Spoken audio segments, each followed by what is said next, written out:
Welcome back, everyone. Welcome back to another day, another broadcast here on the CranKy Ducklings. I'm, of course, host Live VIP, and with me, I'm joined by the people in the crowd, by the UFC fight. I don't. Welcome, everyone, to our replay broadcast of the HomeStory Cup 24 Galactic Rumble Group A, part number 1. Oh boy, welcome. Of course, this event did occur a couple of weeks ago, I think 2 weeks ago, or just under 2 weeks ago. It was live over on Take DV's channel, and it was at an awful time for Australia. I think it started at like 10 p.m. or something, and it kept going until like 8 a.m. the next day. At the time, we were unfortunately casting at almost the same time as well. We were covering our own events. I think we were casting the Kashim events, if I'm not mistaken, the Kashim friendly show matches, some of the future show matches, and some other events as well. And we ended up missing out on quite a lot of HomeStory Cup. I was able to tune into some of the playoff bracket, but I'm here. I'm excited to delve into the group stage. I did hear a lot of exciting things, not just that, but I also want to cheer for my boy, Dolan. Dolan actually traveled to Germany. Dolan traveled to HomeStory Cup as well. He was able to play. He was able to cast as well. As you know, one of the big things about HomeStory Cup is that they do bring on the players as well to get their insights and have some fun, and to have a more laid-back experience on the casting couch. So yeah, it was. It's always a great thing. HomeStory Cup is always a great, unique event to bring everyone together, and yeah, it's really cool. It's really cool to see that it continues to be a thing.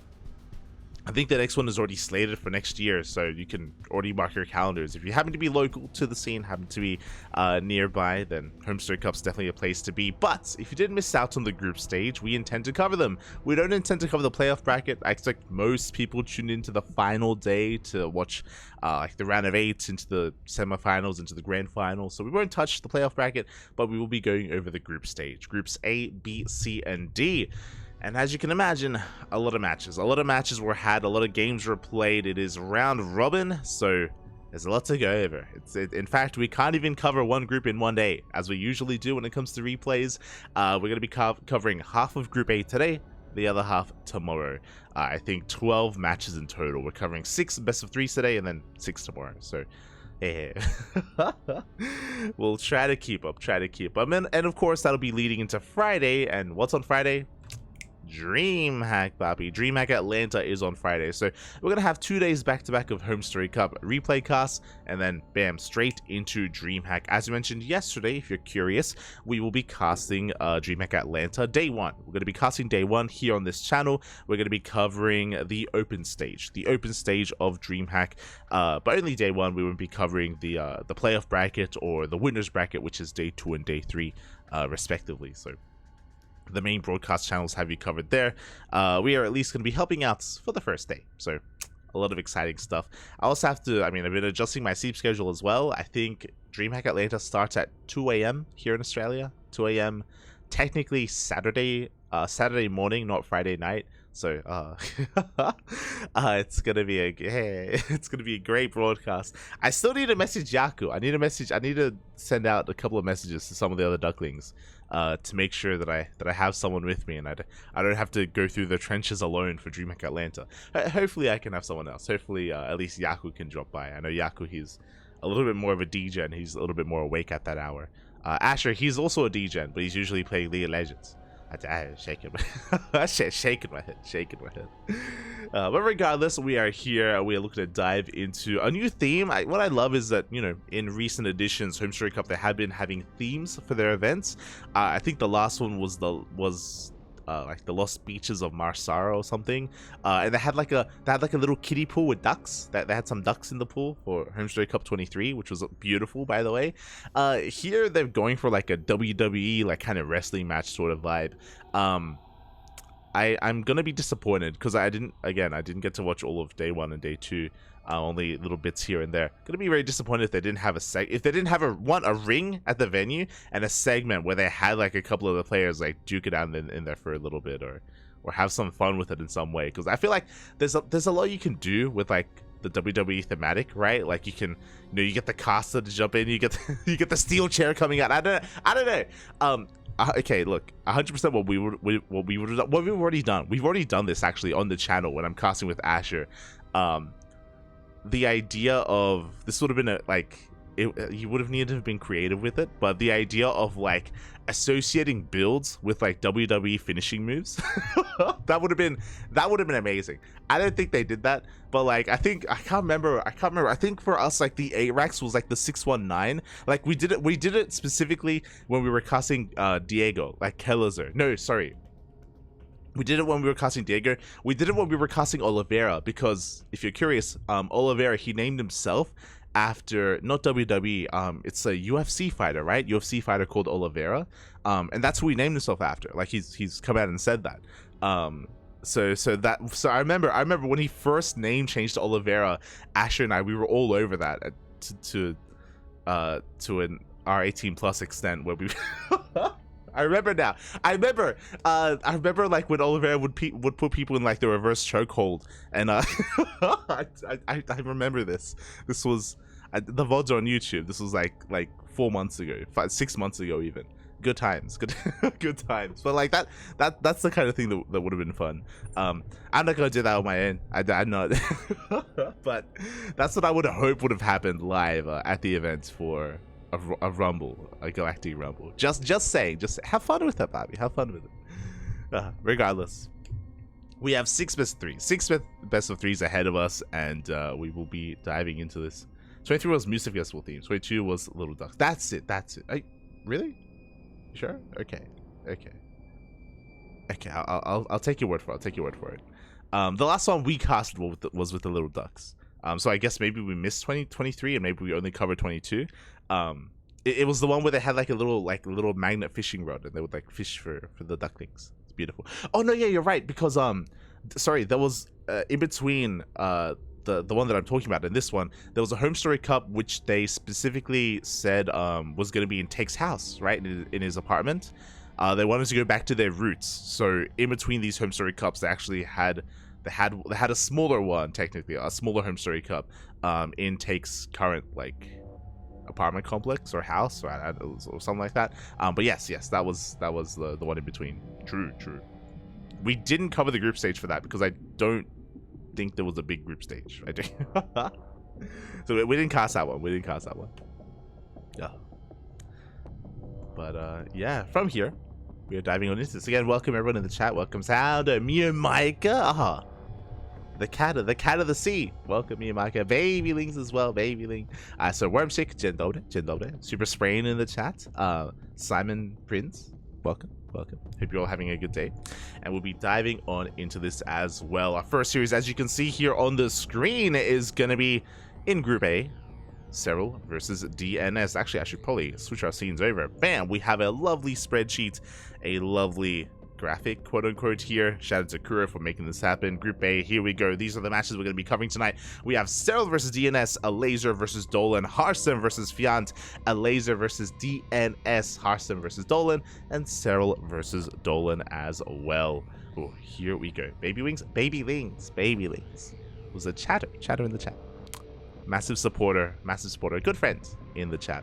But yeah, from here, these are our 6 matches that are going to be ongoing. We're going to be taking a small break halfway through. So after Harston versus Fiance, we'll take like a 5-minute break, get some water, get some rest, get some snacks, and then bam, right back into it. As a reminder, this is a round robin group stage, which is why you can see them all playing against each other. And again, we're going to be covering half of the group today and the other half tomorrow. So that is our current plan. So you can look forward to the up-and-coming matches. Again, I'm really looking forward to seeing Dolan, of course. He's our boy. He's a fellow CranKy Duckling. Really excited to see, especially against Harston, what kind of builds he has. I do think that Dolan thrives the most in TvP. That is when he can be the most creative and unorthodox and wild. So I do think he has the best chance against a Protoss player.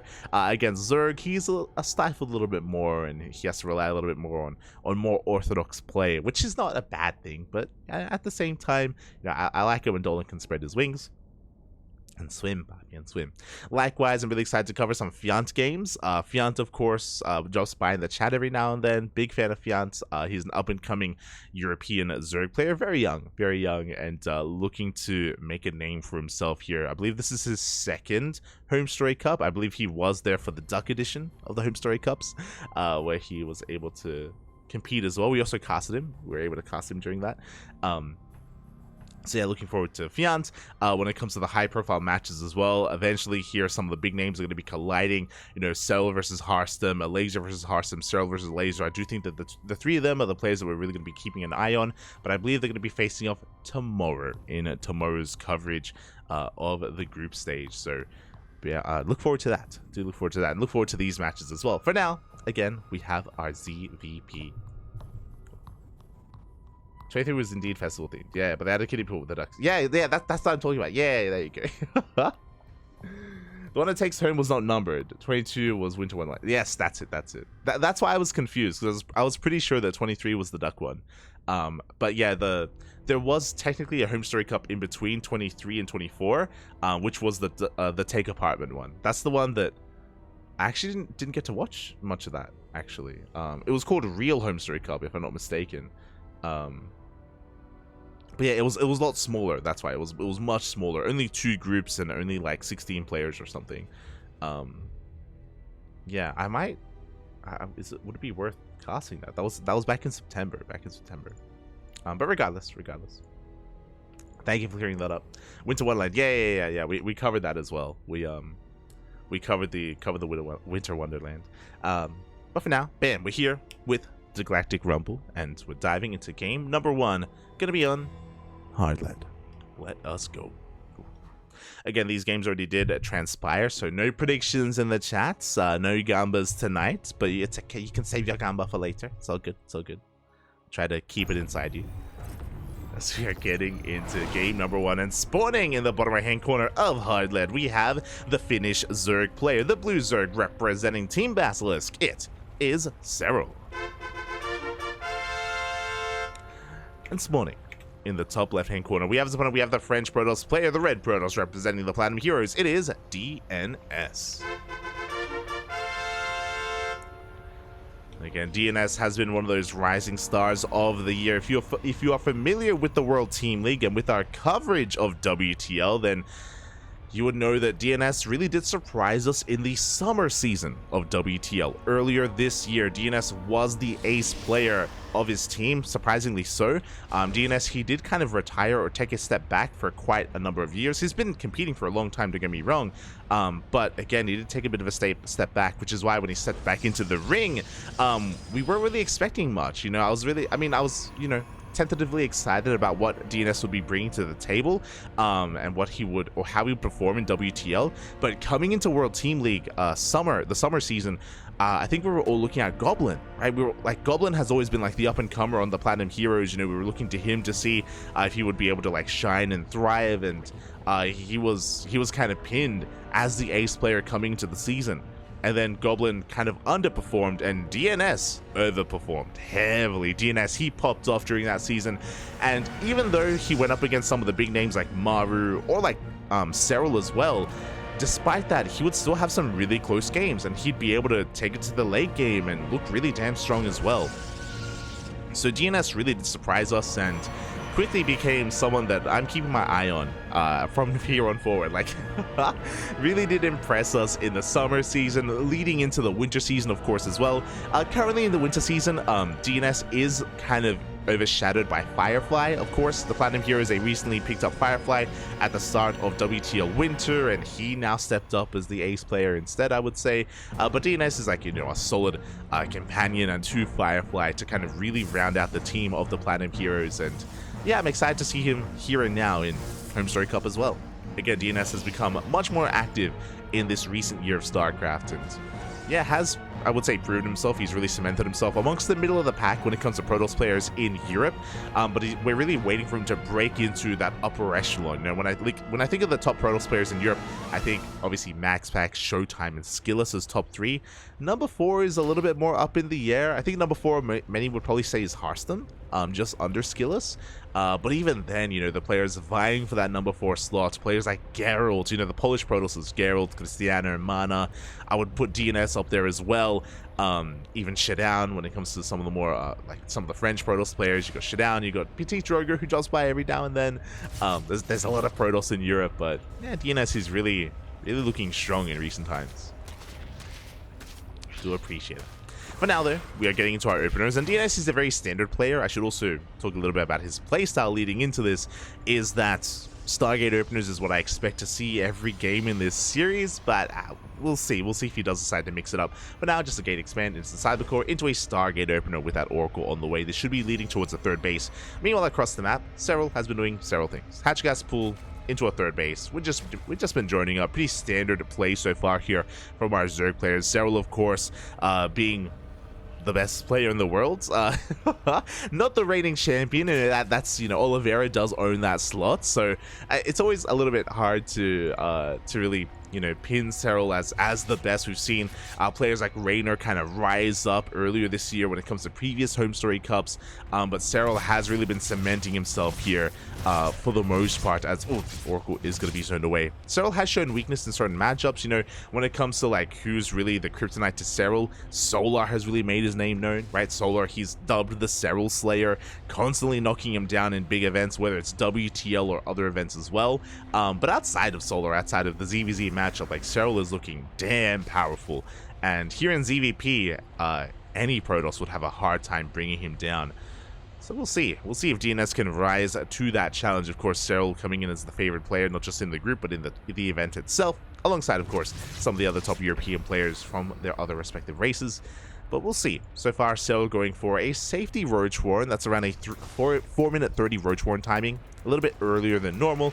Again, Serral just playing it out safely. We have seen Serral, we've casted a lot of Serral in WTL and in Kung Fu Cups from time to time, and Serral at times is very much so willing to be a little bit inefficient just to be safe, especially against a player that he considers to be a little bit, you know, weaker and not as top tier as, like, you know, your Showtimes or your Max Paxes, and he's willing to just, you know, play it out safely, sacrifice some of his economy in favor of just being secure. A couple of workers going to be going down. 2 drones so far. The Oracles have been kept safe and sound. We have a third Oracle coming in towards that natural base with the Queens. They are going to be able to keep up and even shave off those shields, so DnS has to back off. Behind this, we are continuing to tech up. Oh my god, we are going double Robo Colossus production. This is a little bit old school. This was quite prevalent a couple of months ago, I would say around July of the year, where we would go into double Robo production into a fast robotics bay. This is a very defensive style. Basically, DnS, he's looking at Turtle. It's a very Showtime-esque way of playing, where you just turtle up back at home and you max out on a death ball of an army with 4 Colossus timing. Not 3 because you're making 2 at a time. Oh, that's a couple of probes getting picked up. But you hit a time with 4 Colossi with a death ball of an army, you get across the map, and it can be difficult to really deny. But Serral, having the wherewithal, recognizing what's going on, has been very active with these links. He's keeping an eye on the gateway count on the army, I should say. And I believe we have, yeah, we saw both rovers. We saw both rovers immediately. Infestation Pit. Very wise move here from Serral. So basically here, in this kind of game state, it's on the Zerg player to recognize what's going on and how greedy the Protoss player is being. Now, because DnS is being so tech heavy and it's going to take a while for him to build up this army, Serral is taking advantage of this. And Darky's so good at also recognizing this and going straight into Lurker tech. We throw down like an Infestation Pit, start up the Hive, start up the Hydrogen into Lurker Den, we get like 6 Lurkers just in time for the Colossus push. I'm curious if Serral will take a similar route. For now, Roach Speed is on the way alongside Bailing. So it looks like Serral, he's working on a Ling Bane Roach Ravager based composition. He's also taking up to Hive at the same time for Vipers. We'll see what kind of composition he's going to be working with by the time DnS moves out. So again, DnS, he's just building up his Colossus count. We have 2. Now we're working on 4, again making 2 at a time. 4 Colossus is the ideal amount you want to be pushing with. From 4 Colossus, you can then start working towards Disruptors. We have the Templar Archives on the way for Archon production, Charge Lots +1. Interesting that we're only going for one Forge. We could probably afford a second, especially if we get up to 4 base economy, but we're not quite there yet, so we're working on that 4th base, as DnS is still just turtling back at home. And again, the goal here for Serral and the Zerg is to take advantage of how passive the Protoss is being. Again, there's no aggression other than the Oracles. The Oracles have been the only thing applying any kind of pressure to Serral, which is why he's free to drone up to 85, free to take a 5th base, and free to tech up. But it looks like we are committing to Ling Bane Roach Ravager. So it looks like Serral wants to be a little bit more aggressive, a little bit more assertive. He's already moving out with his army, working up towards that 4th base. Colossi are in position, and we should be able to zone Serral back, but no, he wants to go for the Colossi. Again, there's not much to actually protect these units, so we do have to be careful. DnS has to take care here. As Bio's going to be zoning back the army. Interesting choice as well. DnS, instead of going for Disruptor production behind this, he's going Colossus into Immortals. So going into Immortal Storm even. Okay, interesting choice. So avoiding the Disruptors entirely. Disruptors can be unreliable, especially if you're you know, if you're up against a player like Serral. So doesn't want to take chances. Big contamination on the Storm though. That's actually pretty huge. Serral is maxing out on Lingbane Roach Ravager, and with that Hive Tech we have Adrenal on the way, and he made a handful of Vipers. We have 2 Vipers already out. They're gathering up energy, and by the time they rock up, they're going to be able to yoink these Colossi. Serral, he is ready for this. He's up 50 supply, and he's going to be crashing into these bases. DnS, can he survive? He's going to have shield batteries, cannons, and overcharge as well. Oh, but he has to be very careful about moving out. I feel like the defense here relies a lot on Storm. It would have relied on Storm, but Storm is delayed. Remember, it was contaminated, and Serral may be able to attack before Storm finishes. It's going to be close. Storm is seconds away. Charger's going to be going down. Serral pushing towards that third base. DnS getting in position. Does have some good SimCity, but where are the Storms? Good feedback. Feedback too late though.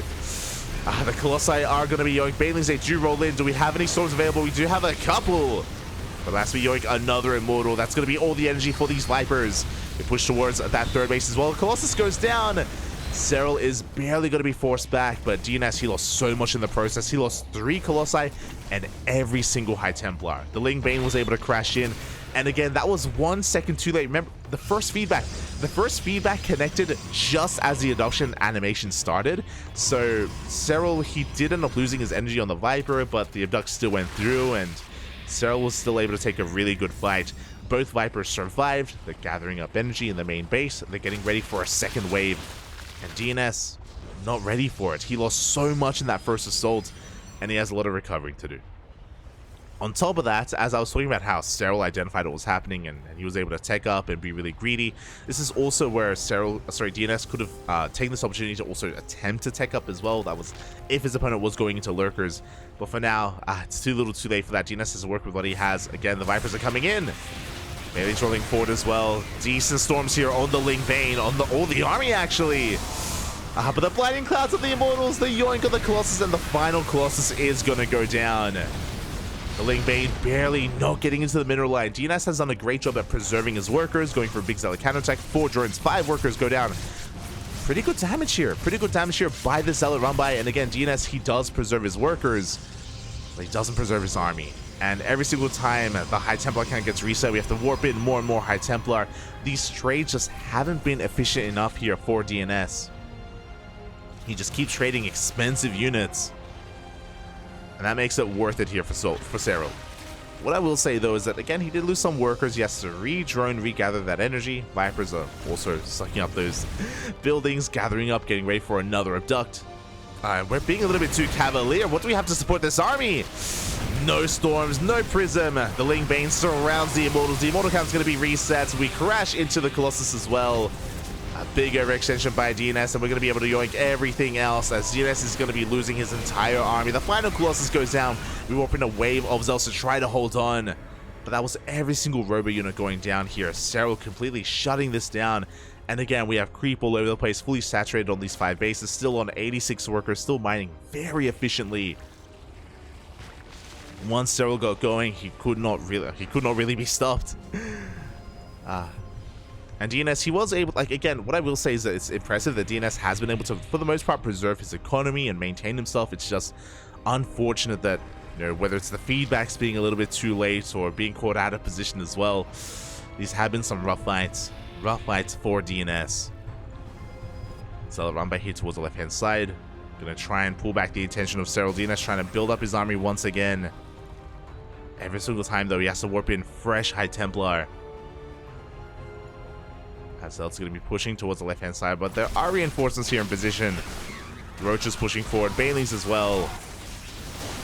This time, a good feedback on that first Viper. But we're fighting out in the open. Big Storm here on the Ling Bane. At the same time, Banelings rolling in. They don't quite make it in. Cannons do hold the line. Again, this is a good defense from DnS, unironically. Like, this was pretty well handled. He lost gateway units, sure 2 Archons, but he was able to deal with those Vipers, able to maintain his economy once again.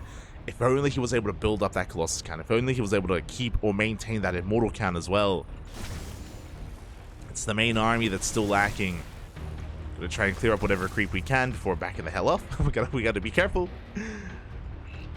Meanwhile, Serral behind this, remaxing, still sticking with Lingbane Roach Ravager. Serral, if he wanted to, he could tech up into Ultras, Greater Spire, Lurker Den, pick his poison, right? All 3 are viable options at this stage of the game. But Serral, he's more concerned with just, you know, rolling on forward and breaking his opponent here and now, keeping the momentum up, keeping the momentum going, not allowing DnS to actually have a chance at maxing out. Center base is going to be denied. Here comes the Lingbane, here comes another good arc. Good feedbacks here on the Vipers.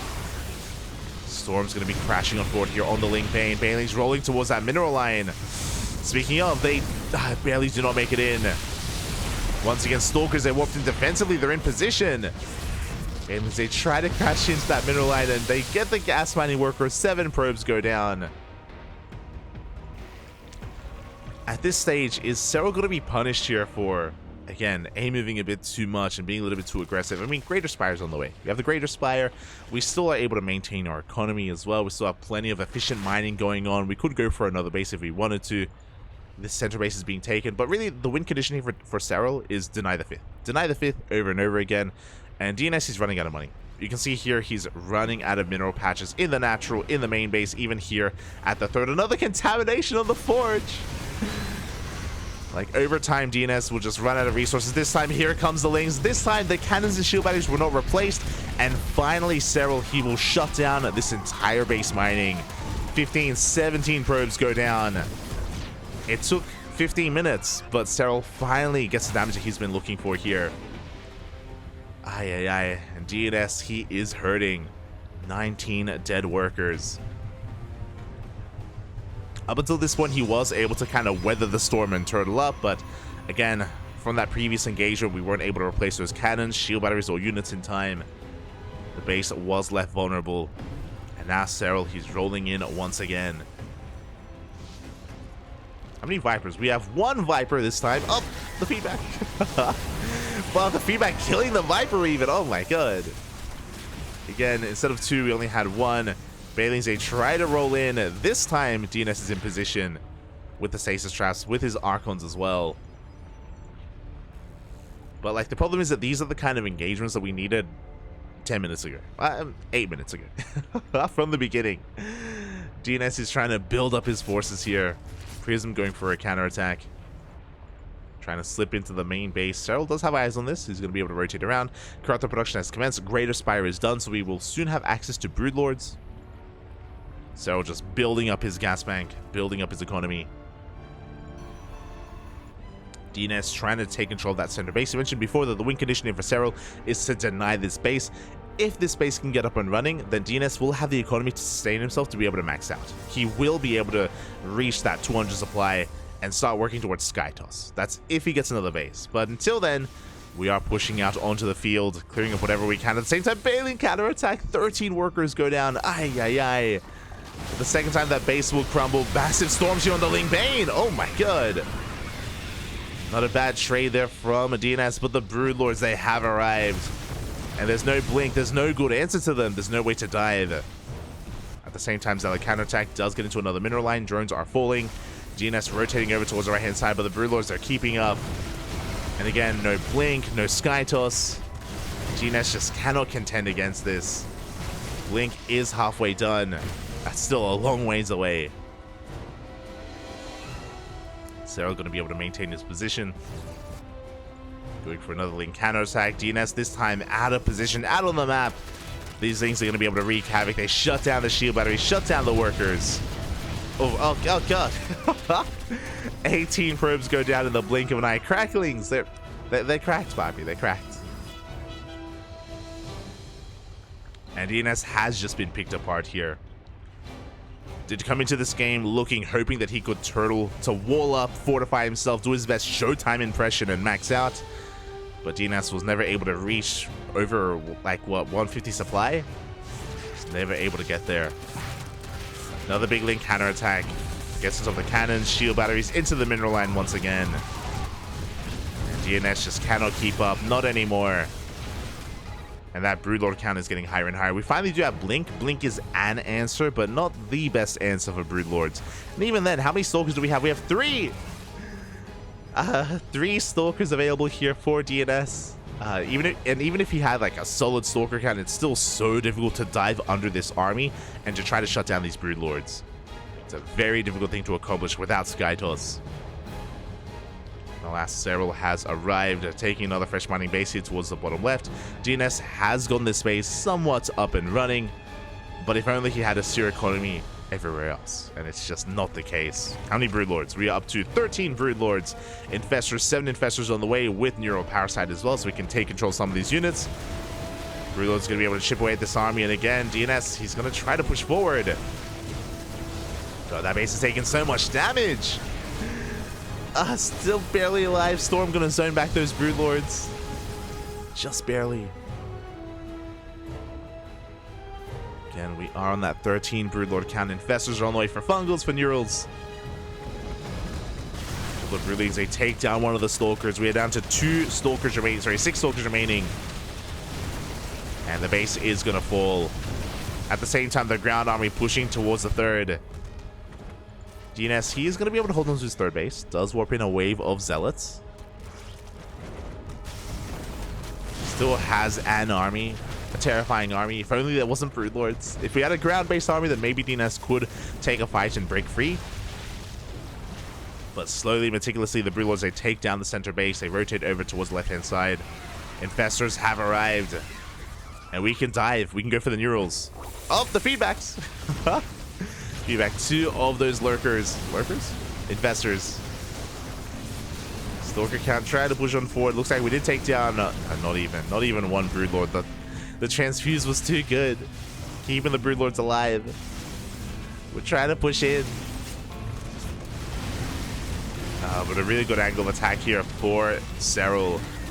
DnS bleeding out so many Stalkers, and at the same time, big Link counterattack and Roaches as well. At the 3rd, at the 4th. And here, DnS is all in. Completely all in at this point. One fight is all he has in him. But GG gets called. He cannot break Serral, and Serral will take game number 1. GG. GG, well played. And this style of play that DnS was attempting here, this kind of tech-heavy style where you turtle up and, you know, a more defensive style, it's very difficult to accomplish against some of the top-tier Zerg players. I'm talking Serral, I'm talking Dark, Solar, Raynor. The difficult thing about this style is that you're kind of reliant on your opponent's not recognizing how like greedy you're being and how defensive you're being, and maybe overcommitting to defense early on, cutting workers, delaying their tech. But if they can recognize what's happening fast enough, then we saw how quickly Serral teched up into Hive and teched up into Vipers, for example. Let alone like players like Dark, who would just take it one step further and just go mass like Hydrolurker Viper, right? Instead, and just have their way with your army and rush into the late game. Serral, he did stick with kind of a more mid-tier army, but rush into those Vipers, recognizing their value, recognizing how impactful they would be by the time we reached 4 Colossus. Like, it didn't matter. The Colossus weren't threatening anymore just because Serral was already there. That's why, like, this style it's really difficult to work when it comes to, like, the best of the best Zerg players, just because they're just so on top of recognizing what you're doing and punishing it, essentially. It's why it's not really seen when it comes to a lot of the other Korean Protoss players, specifically, or even I mean, I say Korean Protoss players. MaxPax is alongside this as well. Players like MaxPax, Hero, Classic, they're a lot more active, they're a lot more aggressive, they're a lot more assertive in the mid game here. They're looking to trade with you, they're looking to force you to make units, looking to delay your attack, more so than just this turtle style, right? So props to DnS for attempting, and hey, there were moments where, I mean, he was trading efficiently, but that was afterwards, right? That was after he lost a little momentum, after Serral was in control. And here we go, we're getting into our next game, into game number 2. When it comes to this style of PvZ, it's like the style that Showtime has come the closest to quote-unquote perfecting, where Showtime is so like efficient and so damn crisp when it comes to where he techs, where he invests his resources, how and when he maxes out, and then eventually transitions into Skytoss. But I do also feel like it's also very map dependent as well. There are certain maps where you can pull that off on a little bit better than others. But here we go. We're getting into game number 2 and spawning in the bottom right hand corner of Oceanborn. We have the Finnish Zerg player, the blue Zerg representing Team Basilisk. It is Serral. And spawning in the top left hand corner, we have as opponent, we have the red Protoss representing the Platinum Heroes. Oh, down in this series, it is DnS.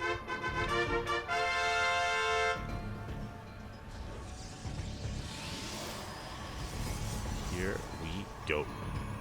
But when it comes to this, like, again, this tech-heavy turtle style, I do think that it's better on maps like this. We didn't really get to talk about hard lead too much, but hard lead has a very short rush distance by ground, and as you saw in hard lead, there are a lot of avenues of attack where you can kind of wedge yourself between the bases and take advantage of a defending player.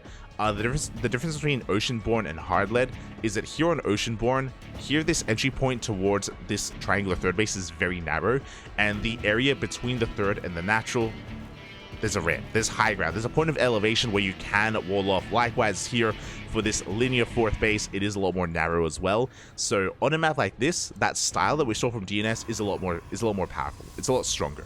I mean, there's still things working against you on Oceanborn when it comes to the rush distance by ground, but the same is applicable on hard lead. So I'm not too fond of the playstyle choice from DnS on hard lead.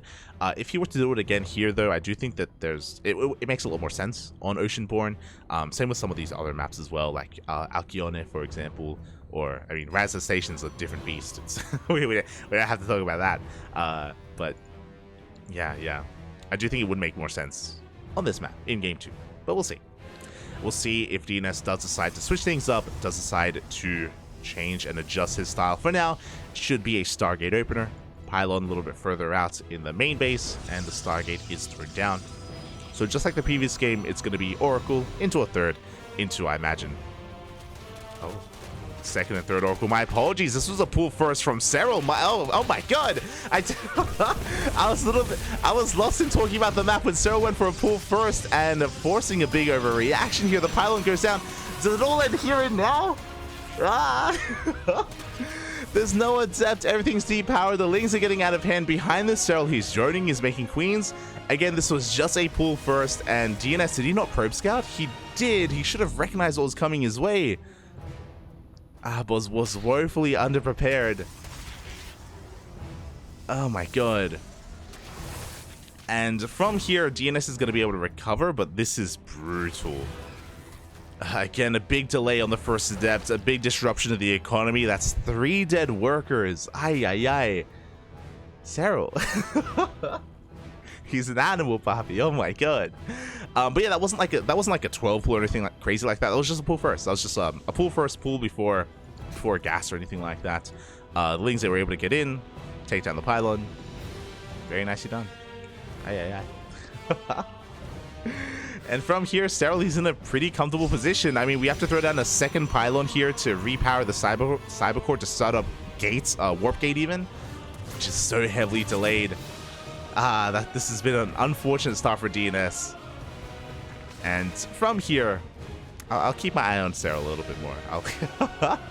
Look, I just made the assumption, but he's making 14 Lings, by the way. Serral, he's popping up. This is not enough Lings to defend. This is enough Lings to defend and counterattack. Oracle comes in. We're going to get a couple of drone kills, 2 workers in total, but Serral, he's sending everything across the map. His goal here is to break this base. Oh my god, he's droning up behind this. Lings have arrived to deny the third. We can actually dip on forward here towards that natural as well. The Lings, they have been spotted by the Oracle. Second Oracle is moving out. But if DnS ever tries to expand and take a third, Serral, he's here to stop it. And he's checking. He is checking, he is in position. Oracle's going to be moving out. Serral, he does deflect it. And the question is, where is that third? Overlord's coming in. We're looking for any kind of further tech, like a Twilight Council or a Robo. Here we go, third base is on the way. Oracles are busy. As soon as the third is being taken, Serral does rock up. And immediately, we force a cancel. Force a cancel, we get a kill on the probe as well. Oracles, they're racing back home for a moment.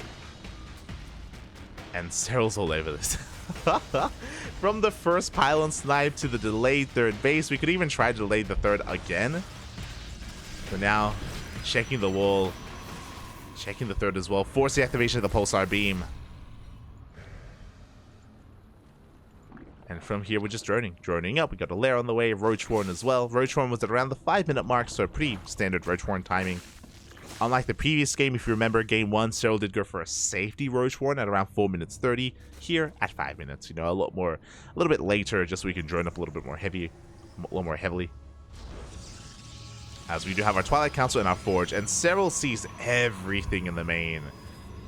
He's aware of the transition, he's aware of the tech. This should be +1 in Blink. This could lead into Charge, which it did lead into in the previous game. But that was because we went for double robo production, if you recall. It's because we were investing our gas elsewhere. With all these gateways, I'm picturing Blink, but we'll see what DnS goes for. Yeah, this time it is going to be Blink. So this could lead into a more active style, as once again Serral goes in, forces that beam. How many gateways for the time being? We're still on a low gateway count, still only on 3 gates. So we can't really be too active with this. DnS is still stuck at home, and Serral, he's free to drone. He's droned up to 66, that is 3-way saturation. And we already have roaches on the way. Serral, he can choose not to make any more workers from here and hit a timing with +1 and roach speed. And if Serral is feeling feisty, mate, we can just amass roaches from here on out and just end it.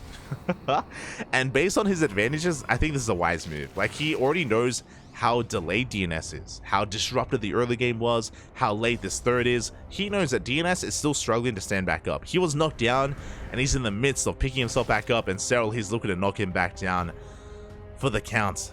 As yeah, he's just amassing Ling, Roach, Ravager. The Queens are pushing forward. The creep highway has commenced. No more drones here. We have this 4th base just for larva, just for production, not for economy.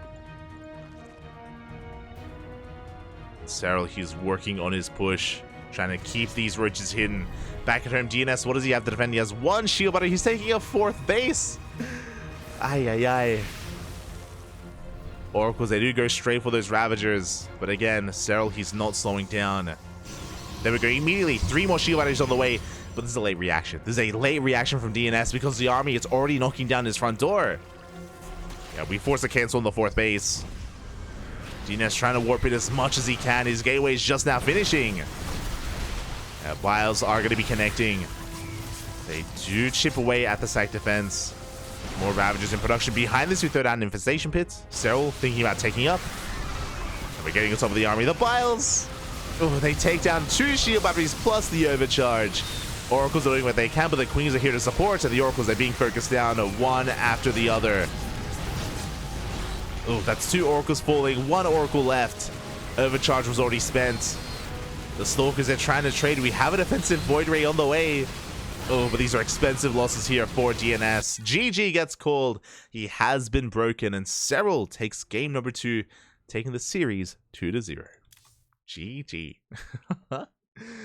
GG, well played. A very different side of Serral here in game 2. Not allowing DnS to, after a long, game 1 was pretty long, you know, after a long, grueling, taxing game 1, Serral was like, no. I'm gonna knock you down before we can get to that stage of the game again. And yeah, much more aggressive style. Again, because of the advantages that Serral got early on, it did lead into the all-in, into a 3-base all-in out of Serral, just because he knew that that would be enough to kill him, to kill his opponent, to knock down DnS for the count. And GG, well played. Very decisive play there out of Serral. And again, very calculated as well. Very nicely done. Big shout out to DnS though. Did fall here, but you know, even in game 1, he had his moments. Game 2 was we don't have to talk about game 2. We don't from the side of DnS, we don't have to talk about game 2. But game 1, you know, he was able to hold his own at times. Had a rough kind of mid game, but he was able to like survive and go with the punches for quite some time against Serral. It's just unfortunately because of the rough like transition into the mid game, like DnS did have he was never able to really build up his army. But despite that, despite having a lackluster army, he was able to survive at least against Serral for as long as he did. Regardless, GG, well played. Serral, of course, does take the first series here, and now we're going to be getting into our next game, into our next best of 3. And up next, we have 2 other players here in this group, and one of our own. I'm ready for it. I'm ready for it. We're going to be going over a laser versus Dolan.